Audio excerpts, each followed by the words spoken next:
Well, howdy again, folks. Welcome back to some more Songs and Stories of the Old West. Now, if you were paying attention last time, you may have noticed and remembered that I was talking about the cattle drive.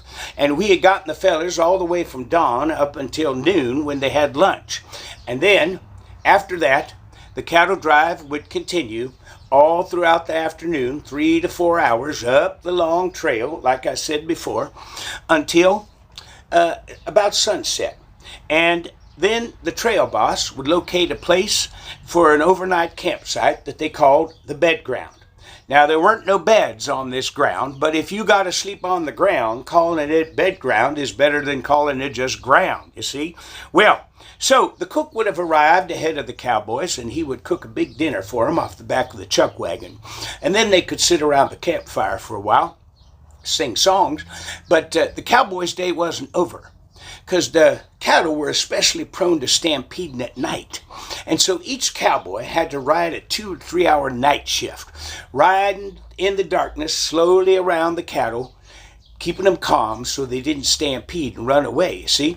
And one of the ways they did that was they sang to the cows. Yes, folks, the cowboys really did sing to the cattle. Nobody asked the cows if they liked it or not, but they did.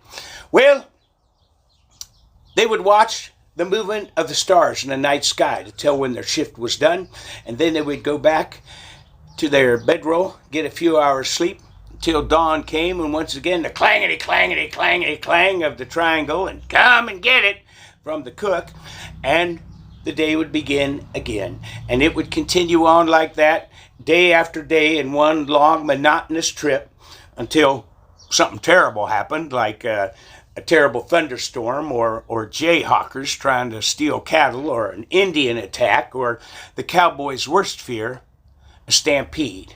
Stampede was when all the cattle got up scared by something and run headlong into usually the darkness, you know.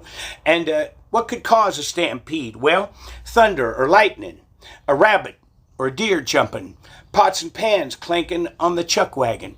And they would all get up on them cattle and run headlong into whatever was out there. And the cowboys had to jump on the horses and ride crazy speed after them in order to stop them before they ran over a cliff or got so tired they just got sick of it, you know.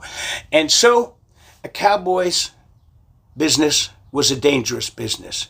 Fella could be sitting around a campfire with you one night and be totally gone by the next, like the fella in Charlie in the next song that I'm going to be singing when I come back again. So stick around, because I'll be back later to sing you that song.